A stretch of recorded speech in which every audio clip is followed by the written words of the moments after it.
Esto nos trae a la clasificación de los derechos subjetivos.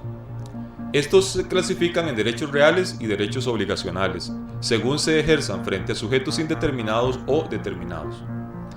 En los de arriba tenemos los derechos reales, que son los que se proyectan sobre las cosas.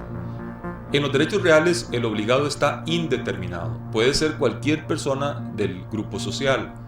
El derecho a la propiedad, por ejemplo, exige de todos en general que no perturben la relación del dueño de una propiedad, de un bien, con la cosa. En el derecho romano se decía que tales derechos se ejercían frente a todos. Vamos ahora a los derechos obligacionales. En los derechos obligacionales, la persona sobre la que recae el deber correspondiente está determinado. El derecho está desde un principio perfectamente individualizado. El titular de un derecho de crédito sabe desde un principio quién es el deudor. Modernamente se habla, atendiendo al grado de intervención de la voluntad del titular, en derechos de libertad, derechos de pretensión y derechos de modificación jurídica.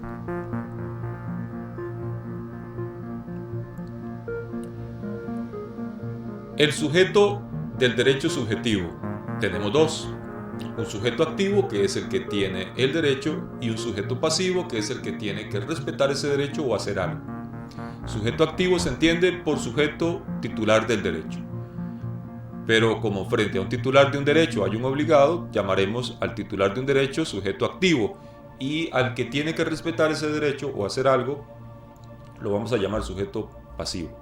Sujeto pasivo es la persona que soporta el deber jurídico correlativo al derecho, y a esta persona lo vamos a llamar sujeto pasivo.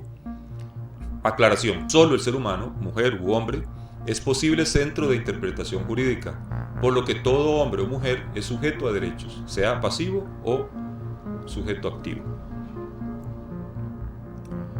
Cuando hablamos de persona como sujeto del derecho subjetivo, hablamos de persona física o persona jurídica. Persona como sujeto de derecho, la persona física.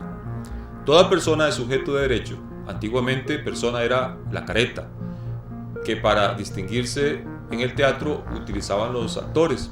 En un proceso de evolución, la palabra persona pasó de designar la careta o máscara para designar también al actor, y después el término se utilizó en general para hombre o mujer.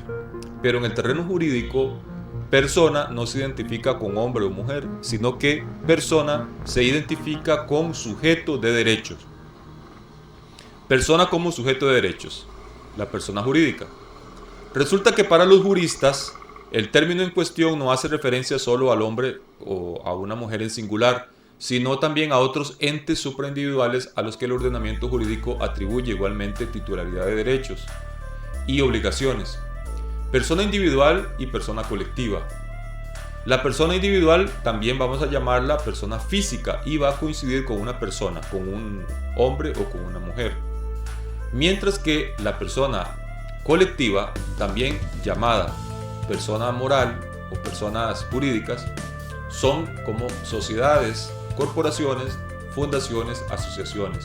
Personas jurídicas podríamos en el ámbito educativo visualizar a los patronatos escolares, las juntas de educación en escuelas o las juntas administrativas en los colegios, y también las asociaciones de padres de familia, por ejemplo. ¿Qué es el objeto del derecho subjetivo? El objeto del derecho subjetivo es la realidad sobre la que se proyecta el derecho. Se entiende por objeto del derecho subjetivo aquella realidad sobre la que el derecho se proyecta, es la cosa sobre la que recae el derecho. En el lenguaje jurídico la palabra cosa tiene un contenido muy amplio, de modo que comprende todas las realidades materiales así como las inmateriales. Por ejemplo, cuando un accionista vende a otro su derecho a participar en una ampliación de capital, en este supuesto el objeto del derecho subjetivo es otro derecho subjetivo. Bien. Entonces, objeto es sobre la cosa sobre la que recae un derecho determinado, cosas concretas o cosas abstractas. Pero hay cosas que no son objeto del derecho. No toda realidad puede ser objeto de derecho, quedando excluidas las siguientes: los derechos inherentes a la propia condición humana, como los derechos fundamentales. Eso no puede ser objeto de derecho. Las realidades inaprensibles, como las estrellas, las nubes, las cosas sagradas, las cosas comunes como el aire, el agua del mar, las cuales no son susceptibles por su naturaleza de adscribirse al patrimonio de una persona. El hombre y la mujer, por su condición y dignidad, es un ser con fines propios y por lo tanto no puede ser medio para otro. De ahí surge la prohibición, por ejemplo, de la esclavitud. Hemos llegado hasta aquí con la parte teórica. Posteriormente vamos a hacer una práctica entre todos y una recapitulación de los elementos más importantes sobre este tema. Muchísimas gracias por su atención.